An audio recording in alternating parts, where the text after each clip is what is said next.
Welcome back to the Escape the Clock video series, an information series where I, the author of the Escape the Clock book, walks you through how to build your program to financial freedom and early retirement. Hi everyone, welcome to the first episode of the Escape the Clock how-to videos for the Planning and Tracking Smart Sheet. This was a tool that I built for myself when I was going on my own journey for an early retirement. It really started as just like this dumb Excel sheet that I was using to balance the books. And eventually I was doing financial planning with it. It became a pretty robust mechanism for myself. And as I was writing the Escape the Clock book, I realized I really needed to provide that tool forward, because without a great tool to make a plan with, then all you have are ideas. And you'll have no idea how to always put those ideas in action or if those ideas are working. But with a tool like this, you'll be able to get all of your data in place. You'll be able to go ahead and create something that is shareable and something that you can really track with so that you can, always be informed, because it's not just about getting to financial independence. It's about feeling comfortable in early retirement. It's about knowing, hey, is it okay if I spend more this year, or should I spend less this year? There's only certain things we have control over, and the data can answer that question for us, giving us peace of mind. So there's a lot we can cover here. The tool is really robust. I'll start with a really important one today, which is how to calculate your current cost of living. Because without that, we really can't set good savings goals. You need to know how much you're spending in order to know how much to save. So we're going to start with that. There's a lot to do to get it all going, but bear with me here. And I look forward to going through all these videos with you and helping you form your plan. Let's get started. So it starts with www.escapetheclock.com. Here's where you're going to be able to find all the information you need, including how to get to the book itself. You can find these video series. You can also find additional resources like online calculators and things that I found useful when I was going through my journey. You can also even book time with me if you need help on anything that I cover here. But most importantly, you can get the planner itself. So let's go ahead and click that and get started. Once on the template, you need to apply it to create a personal copy for yourself. So you'll find a Use Template button at the top. Go ahead and click that. It's going to create a private version of this onto your personal drive, which is great because this is going to have your private financial information in it. You can go ahead and start customizing it and making it make sense to you, because you can personalize it in a way that you can share it to others as you go ahead and bring them along on your financial journey. Here's a quick overview. There's an expense management sheet, which we'll be working in today. This will track all your different expenses and calculate cost of living. There's also a retirement planner where we'll be spending most of our focus. This will help you plan out decades into the future so you can set real goals to work towards. For now, you can go ahead and set your age in here for your baseline year, which will be the year of the data that we're inputting in for your expenses. So go ahead and match your age to that year.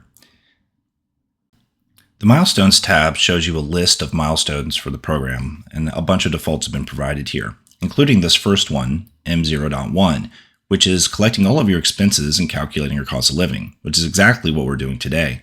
You can go ahead and indicate progress on that, and by the end of this video, you'll be at 100%. And eventually you'll have a program. This program tab here shows you how it will collect your biggest goals. You're able to go ahead and share this out as a report to others, and you can keep this fresh and updated and track the most important things across your journey. You can even generate expense reports. These reports are great ways to show where you are at the end of the year and how you're tracking and comparing with the year before. First, we're going to import all the bank statements and credit card statements for at least 1 year into the planner. This will get you all your expenses in one place. So export those out, ideally as CSV files. Use the import functionality in the planner and pull each one in as its own tab. Once we have all those tabs into the planner, we can start to get the data standardized and merged into the expenses sheet. So the goal is to get all of these new imported files into the expenses tab. To do that, we're going to have to go in and make some changes to the data to put it into one standard format. To make it easy, we can go into a tab, we can convert it into a table. Once it's a table, we get additional easy use functionality like filtering and sorting to make it easier to merge the data. We're going to go through and make the headers match first. So basically, every column name should be in the same text and same order as you find in the expenses tab. So go one by one, matching dates, descriptions, amounts, and categories, and so on in each one of your imports. If you have multiple dates, select the one that's most accurate and delete the other column. As you go through, you can decide if you want to repurpose a column, delete a column, or if you need to move it. In this case, I have two dates, a posting date and an effective date. It's up to you which one you select. It's important to select one of them to be your date field. No, there's no right answer here. I decided to go ahead and remove posting date and standardize to effective date because that's when the actual expenditure has applied to my account. As I go through each of the headers, matching date, description, and amount, making sure that the same name and same order, I'm able to move forward to these more complex things such as account. Account has different sources and is a special column that we can use to make sure that we're able to track where we're doing our spending. For my bank account here, I have debit, wire, transfer, and so on. Debit's a good match for debit card, which is going to be one of the different sources that I use. So I go in and I do a find and replace on debit, and I change it to debit card, which works because I've already repurposed the transaction column into my account column. And as I go through my other different imports, I can match those accounts to ones in my list here. The next one is category. Banks and credit cards all have their own different sets of categories that don't all match. For now, I'll use whatever the best fit is. For my bank account, the transaction column looks like the best fit. I use transaction type for account, so I'll use transaction for category. This allows me to repurpose as much data as possible as I merge it into my expenses. Classification will help us standardize categories. A list has been provided here. For now, all we really need to do is get a blank classification column inserted in the right spot of our list. So going back to the bank account, I insert a new column and I call it classification. It's completely fine that it's blank now. We'll take care of it later. My last step, though, is to actually delete the columns that we do not need. The goal is to repurpose as much as possible. So for instance, here I see some important data in the extended description. I'm able to use the note field there to be able to capture that data so I don't lose it. My last act is to make sure I have all the right headers in place before I move the data over. I can walk through each of the different column headers and double check it against the expenses view. If I have all the right headers in the right order and I feel good about the data, then I'm ready to go ahead and start bringing stuff over. But there is one more step I can do to make it easy for myself. The last step is to actually clean the data up so that I'm only moving over expenses. In the transactions, you'll see things like payments, payroll items, even awards or interest payments. We don't want any of that. We just want it to reflect expenses. So I can actually filter down to those items based on types, or I can sort even based on amount and start to delete those items just so I have what I need to move. After removing the items, I have to remember to clear my filter, putting it back to whatever's left. I'll continuously review and look for other items that shouldn't be there, deleting until I get it down to the final data set. To make it easier to work with amount, I can actually change the column type to a currency format. This will put it into dollars so that as I'm reviewing the different amounts, both negative and positives, I can start to standardize into what I would expect to see. Preparing the data might take a little longer the first time you do it. It does get faster each time. The goal is really to make sure that you're only preparing the right fields that you need to make expense analysis and management easy for yourself. Sorting, filtering, and removing items, getting down to what you need is necessary so that when you copy the data and you paste it into expenses, you're able to work with stuff that makes sense to you and has value. Now that my data is in, I notice a small issue. I forgot to remove the negatives on amount because some banks will treat debits, which are your expenditure, as a negative amount. So I want to make that a positive. So I simply find and replace the hyphen and remove it. And now I have a clean data set. And the good news is it's never too late to fix a mistake.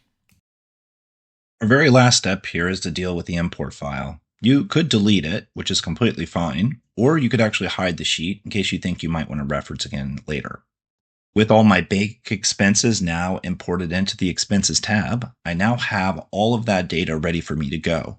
But it doesn't end there. I have credit cards, I have a medical savings account, other places where I spend. So I'm going to want to repeat those steps for each of those accounts. Some you'll find are really straightforward, and probably your bank account's going to be the most complex. That's why I did that one first. Here, I'm doing that in double speed, so you can see how I'm going through the steps, and that is kind of simpler than it was the first time around. But here you can notice one key difference. When it comes to account, which is that special column, I'm going to want to indicate which credit card the spending is coming from because they're two different accounts. So here I create a credit card 1 entry for my credit card, and I'll do the same for credit card 2 later. Just make sure you tag every item with that account label. That way, later when we have to filter, we won't miss anything. As I go through doing the rest of the prep for the credit card, I think it's important to note why we're doing all this. By being able to merge all these accounts into one place, it allows us to do a detailed analysis, which we'll do in the next episode. That way we can start to group different items of spending, which are opportunities for us to improve our financial situation, such as knowing we're spending too much on one place or putting something on the wrong card. Each one of these gets us closer to our financial goals. And with that, I have my credit card expenses merged in with my master data set, and I'm one step closer.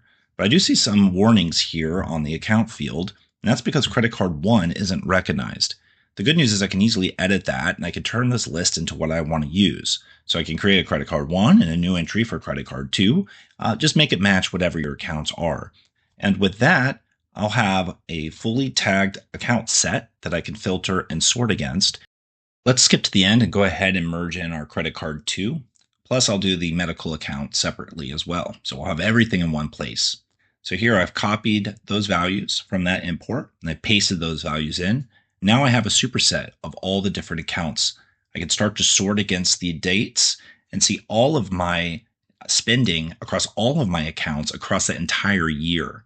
I can go ahead and remove my imports, and I can start to look at everything that I've created, including a calculated cost of living. Your calculated cost of living will serve as a baseline for projected costs in the future. This will help us know that we're okay when we leave work. And that's it. I know there was a lot covered there, so feel free to go back, pause, and rewatch segments as you put your own data into place. But I think what you're going to find is once you have all of your expenses collected into the Escape the Clock planning sheet, that you're really creating an accurate view of what you're spending, which is really important because, again, it is one mechanism we can control. When markets change and things feel really frustrating or we don't get that raise or whatever, things feel out of control. But we can always pull back a little bit on spending. We can spend more if we know we're going to be okay. And that's what this tool is giving you the ability to do. So I hope that was useful. We have a lot more to cover, and we're going to be able to start answering a lot bigger questions, such as how much more money might we be making in the future? What actual amount of savings do I need? How much passive income will I need? And so on. So, I'll see you next time. Thank you for tuning in to today's episode. Support the show by visiting escapetheclock.com, where you can find the guide, the planner, and more episodes. If you need help with building or running your program, you can schedule help at the site. If you, a friend, or loved one is feeling trapped by work or money, let them know about escapetheclock.com. Remember, time is your most valuable asset. Start living life on your terms and escape the clock. Quick reminder, I'm a retired program manager, not a financial planner or a fiduciary. All the information presented here and in the Escape the Clock book is expected to be reviewed with a certified professional.